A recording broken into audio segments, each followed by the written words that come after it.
profesora Dora. Hoy voy a explicar el ejercicio de la observación estética del arte medieval y pues para eso tengo un compañero. Pero para hacer esto un poco más complejo vamos al origen del cristianismo, de dónde viene Cristo.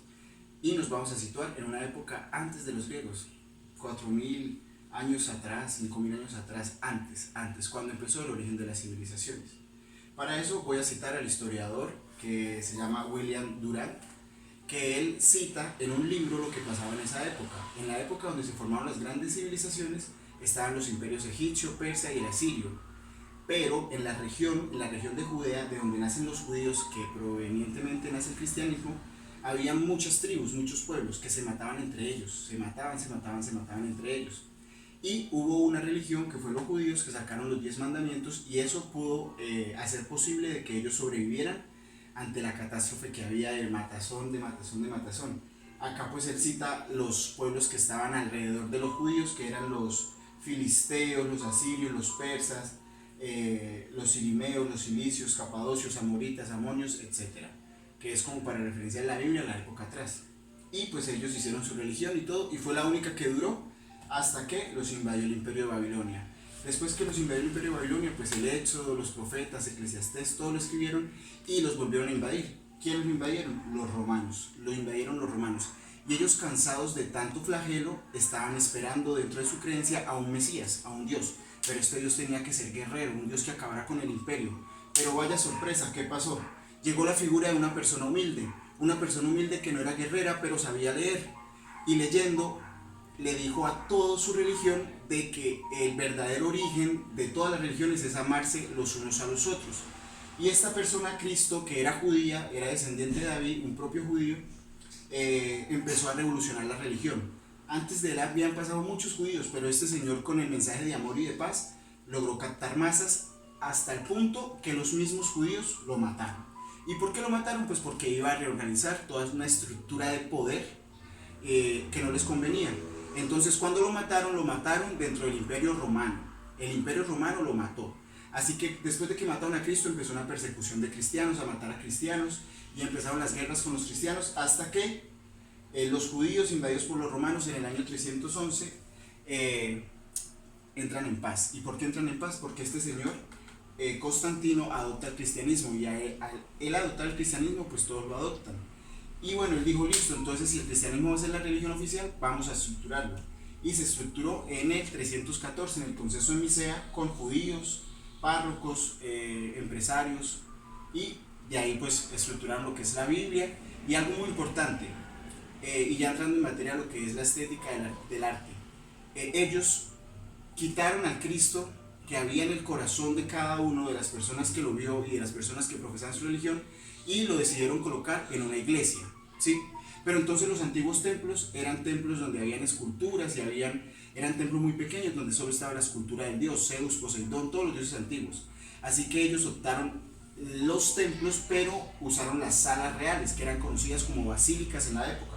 Y así empezó la construcción de grandes salas para construir adoración, porque ya esto era un método de cohesión social, la religión. Entonces el arte se convierte en el cristianismo, en cómo representaban a Cristo. ¿Y cómo representaban a Cristo los romanos? Los romanos, los primitivos, que es lo que nosotros llamamos el arte románico. Bueno, pues ellos, en cuanto a la iglesia, pues presentaban algo que fuera amplio, donde cabieran los feligreses, para que ellos pudieran congregarse. Siempre la figura del Dios. Esto es una sala pagana, por decirlo así. Pero entonces mire que ellos tomaron lo mismo, tomaron las cúpulas, tomaron las salas, y lo único que cambiaron fue la figura de Cristo. ¿Y cómo representaban a Cristo? Bueno, acá es un ejemplo. Otra cosa, las columnas eran columnas tipo griego, columnas gruesas de piedra, mármol, pues que eso representaba algo para ellos en esa época. Y las estatuas. Entonces, ¿cómo representaban a Cristo? Bueno, esto es una figura de ya lo que es una iglesia en general, ¿sí? El altar. Ahora el altar tenía que todos tener la mirada fija en el altar. Las salas que les mencioné, y actualmente en estas salas se usa la imagen de los santos. Hubo un problema con las figuras que ya las vamos a mencionar, pero entrando en cómo relacionaban la imagen de Cristo, pues ellos relacionaban a un Cristo de esta manera, un Cristo muy naturalista. y nos devolvemos acá. Ellos representaban a Cristo como un Cristo humilde y en todas sus pinturas lo que hacían era representar a un Cristo a lo tipo griego, con su manta, un Cristo barbado, que siempre tenía los brazos extendidos, en representación de humildad, que estaba con la gente. Otra característica de las pinturas que se usaban en las iglesias era que eran pequeñas y tenían un estilo de representar figuras o hechos de la Biblia que fueran inclinados, acostados o, como lo ven acá, ¿sí?, agachados. Y este señor tuvo un problema. El Papa Gregorio decía, no, pues como las imágenes, eso es idolatría, eso lo dicen los judíos primitivos, los antiguos. Pero él dice que no, que hay que instruir a la gente, y como todos eran analfabetas, empezó a usar la pintura. Y posteriormente empezó a usar la escultura, porque la escultura no se usaba, porque eso representaba lo que eran los dioses antiguos. Antes los dioses antiguos eran en esculturas. Ellos lo que hicieron fue representar a Cristo en pinturas, pero después el estilo románico adoptó la escultura y sobre todo los santos, pero era un impresionismo, ¿sí ven? O sea, siempre buscando la naturalidad. Representaban la imagen de la Virgen María, pues porque antes de Cristo la imagen de la mujer era una imagen de una diosa, de una mujer bella, entonces tenían que incluir en esas tradiciones una mujer, y como la vemos, una mujer a lo tipo Afrodita o Tamis, una representación griega, eso es una representación griega. Y los románicos incluyeron la Trinidad, Dios Padre, Dios Hijo y el Espíritu Santo, como figura central de las iglesias. Pasamos al Imperio Bizantino. El Imperio Románico en el año 342 cae, es decir, las invasiones bárbaras, los germánicos, toda esa gente llegó ahí. ¿Y qué hicieron ellos? Se fueron para otro lado. ¿Y para dónde fueron? Para el actual Turquía. Y ahí formaron el Imperio Romano Oriental. El occidental estaba hecho un caos, había guerra, pero el oriental había prosperidad, había riqueza, e inmediatamente cambió la figura de Cristo. Y pasamos de un Cristo humilde a un Cristo pomposo, un Cristo rey, un Cristo con oro, un Cristo con plata. Cristo ya no era alguien que estaba acá en el corazón, sino ahora Cristo está en un altar, es un Dios, y ahora para acceder a él hay que ir a un templo, y esos templos mostraban eso, pomposidad. El Imperio Románico Germánico usaba la figura de perfil. Ellos usaron una figura más frontal, mostrando las expresiones de las pinturas. La imagen de la Virgen también cambia, empiezan a usar la cristalería, pero no a la magnitud del estilo gótico. Y lo que recalcaba, la gran importancia del Imperio Bizantino fue la pomposidad y las grandes pinturas en las iglesias. Las catedrales bizantinas están rodeadas de grandes pinturas. Por ejemplo, esta es una ilustración. Las columnas las empezaron a pintar con santos también, figuras frontales donde había la expresión de ellos. Usaron el expresionismo y quitaron los paisajes para colocar paisajes surreales. En la pomposidad, las grandes pinturas que se ven acá, el oro, las alas, la cúpula y la cristalería. Bueno, ellos acá no lo usaron tanto, pero sí usaban mucho el borde de las ventanas. La pomposidad siempre era como el detalle. Y eso era lo que caracterizaba. Mientras que por el otro lado, mientras todos estaban en guerra en el otro lado, el Papa todavía dominaba las almas. Y esas personas, lo que es Francia, España, Inglaterra, lo que es el Imperio Romano Occidental, tenían a tener una figura de un Cristo muerto, un Cristo pal piso, un Cristo que hay que ayudarlo.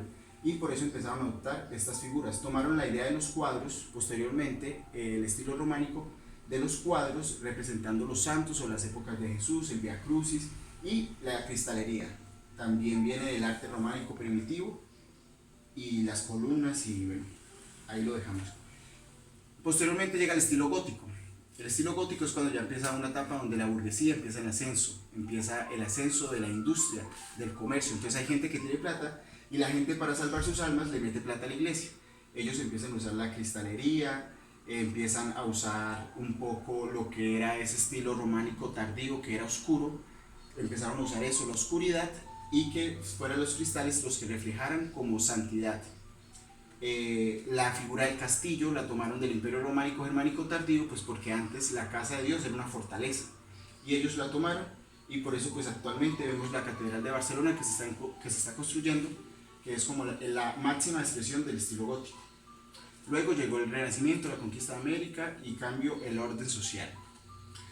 Yo hice una observación en una iglesia en el municipio de Girón, y aquí ¿qué podemos observar? Pues miren, que toman lo que es la basílica, que es grande, pero toman las columnas, y esto es muy del Imperio Románico tardío, que es la fortaleza de Dios. Eso lo toma pues ahorita la actual Basílica de Girón.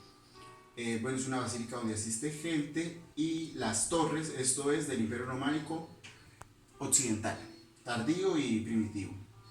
Tienen la figura de los santos en el altar, las columnas de oro, esto, románico, las figuras en escultura de los santos en imagen frontal. Entonces ahí como hay una hibridación de lo bizantino y lo romano, pero sin la pomposidad, aunque la iglesia católica actual no deja de ser pomposa, con la cristalería de cristal, etc. Mantiene, por ejemplo, esta iglesia las salas, donde en las salas hay cuadros o hay objetos que son materiales litúrgicos. Los colores, ¿no? Los colores amarillos, blancos, son representación del Imperio Románico, no bizantino. Miremos las cúpulas, y la pomposidad es como una mezcla, pero acá no hay nada gótico. Esto es como una mezcla. Los feligreses asisten como hace 1500 años, miran el altar, miran a Cristo, salas grandes, las columnas, ¿se acuerdan de las columnas? Todavía usa esta basílica las columnas del arte románico. El Cristo muerto, que fue la herencia de los estados pontificios, la imagen de la cruz, esto es románico, pero incluyen la pomposidad, eso es una hibridación, y la imagen pues de la Virgen, ¿no? De la mujer, que es propia de la Iglesia Católica. Vemos que en las salas están ubicados diferentes objetos que sirven de adoración, que sirven, que en realidad son sagrados para la religión católica. La imagen de la Virgen actualmente es también como una hibridación de lo que eran los griegos, el manto, los colores naturales, pero no falta la coronita de oro, el collarcito de oro y el divino niño. Y ya, quisiera hablar de muchas cosas, pero se me va en este corto tiempo el video. Así que muchas gracias. ¿Alguna pregunta? Muchas gracias. Muchas gracias.